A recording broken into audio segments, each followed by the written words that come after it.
Bonjour Fabrice Marcella. Bonjour. Bonjour Fabrice. Bonjour à vous deux. Comment ça va? Je sais que vous Très êtes bien. très actif. Est-ce qu'il vous arrive, comme le disait Gabriel, de faire de temps en temps des micro-siestes ou pas? J'aimerais bien en faire des Vous n'avez micro-siestes. pas le temps. Mais en fait, il n'y a que des espaces en open space ici, alors pas on facile. est vite grillé. Eh ben voilà. Donc c'est pour ça serait peut-être pas mal ici même aussi d'installer ces cocons de Installer des micro-siestes. cocons de micro-siestes. Fabrice Marcella, le maire du village ici, au village Baïséa, il est avec nous tous les mois pour du coaching. Yes. Et aujourd'hui, Fabrice, on va parler d'une thématique que beaucoup de startups touchent du doigt, c'est la relation avec des grands groupes. Parce que finalement, ce sont deux univers qui se parlent de plus en plus, mais c'est peut-être pas toujours Et facile. qui ne se comprennent pas toujours. Hein. Et non, qui ne se comprennent pas toujours. D'ailleurs, c'est mon job au quotidien de faire en sorte que les uns et les autres se comprennent. Alors pourquoi on parle de ce sujet? On parle de ce sujet notamment pour d'ailleurs des startups qui sont plutôt en ce qu'on appelle business to business, donc plutôt qui vendent un produit ou un service à B2B. destination des professionnels et donc des grands groupes B2B. En fait, c'est une relation qui est paradoxale parce que d'un côté, on a des startups qui nous expliquent que elle souhaite venir remettre en cause un leader sur son marché, que c'est la meilleure solution, c'est une solution qui va révolutionner un secteur.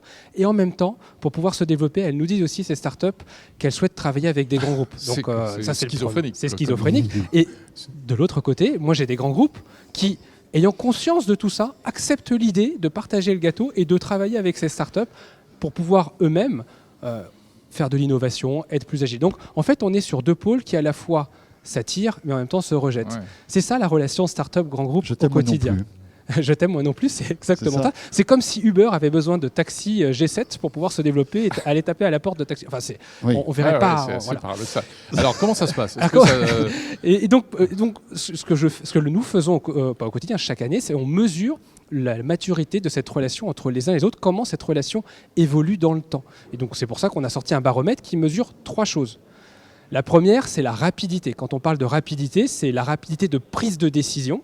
Alors ça veut dire quoi la rapidité de prise de décision? C'est entre le moment où je rencontre un prospect, quand je suis une start-up, un prospect grand groupe, et au moment où ce grand groupe va prendre la décision de me faire confiance ou pas. Ce qui est très compliqué aujourd'hui, c'est que les startups reprochent à ces grands groupes d'être trop lente? d'être trop lente, mais d'être trop lente même dans une réponse négative. Ce qui est compliqué quand on est un grand groupe, c'est c'est que la décision est multiforme, on ne sait jamais qui prend la décision, Ouais.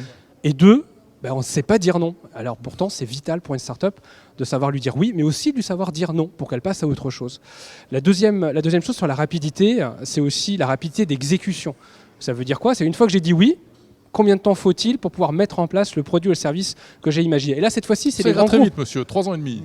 Oui, mais en fait, cette fois-ci, c'est les grands groupes qui reprochent aux startups d'être trop lentes sur le sujet. Ouais. Pourquoi?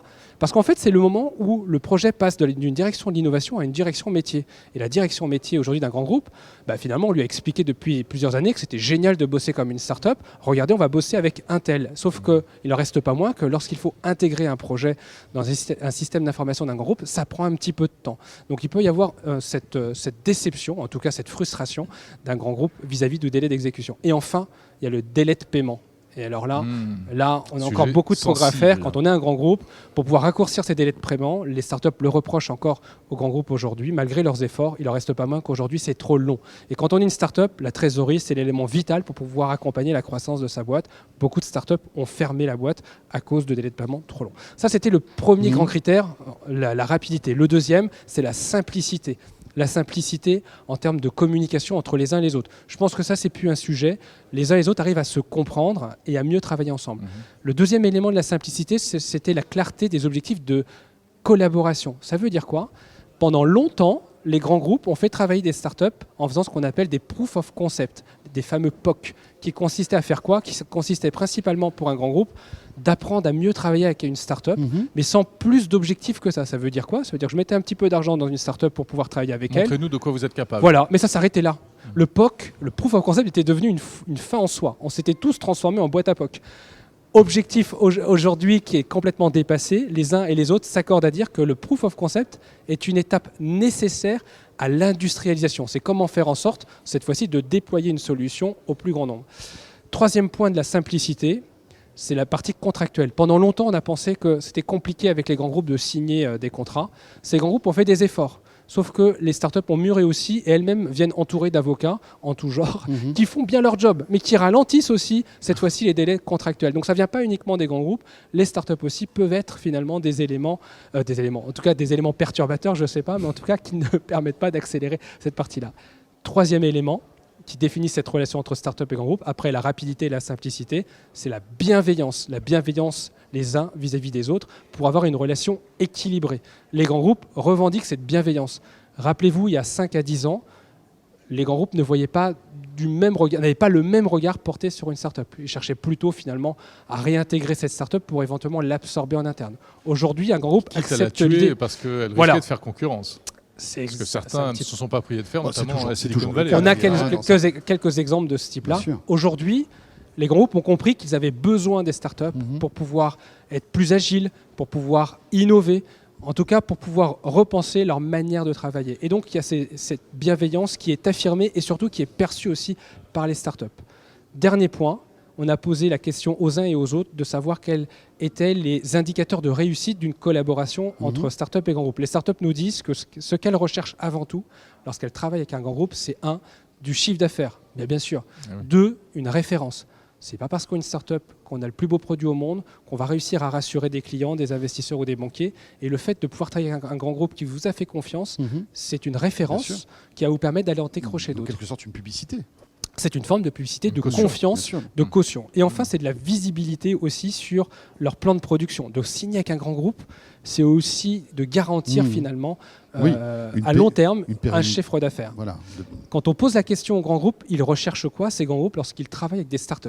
Le premier élément, c'est l'expérience utilisateur. C'est comment s'inspirer des produits et des services développés par un grand groupe pour repenser ses propres services en interne. Donc c'est cette expérience-là qui est recherchée avant tout. La deuxième chose, c'est l'image. Alors ça peut sembler étonnant aujourd'hui, l'image, mais ça fait partie d'éléments qui vont permettre à un grand groupe de communiquer auprès du monde extérieur, auprès de futurs collaborateurs, auprès de futurs partenaires, combien cette entreprise est aussi tournée vers l'extérieur, innovante et qui finalement s'inscrit bien dans cette dynamique-là autour de l'innovation et de l'entrepreneuriat.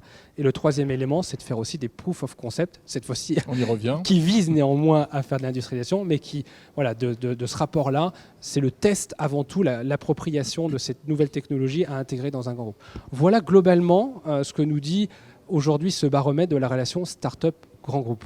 Bon, donc ça va pas si mal. Voilà, il y a encore des efforts à fournir, et tant mieux pour moi parce que ça fait partie de mon job, mais il n'en reste pas moins qu'on note effectivement une amélioration depuis quelques années sur cette relation paradoxale entre les uns et les autres.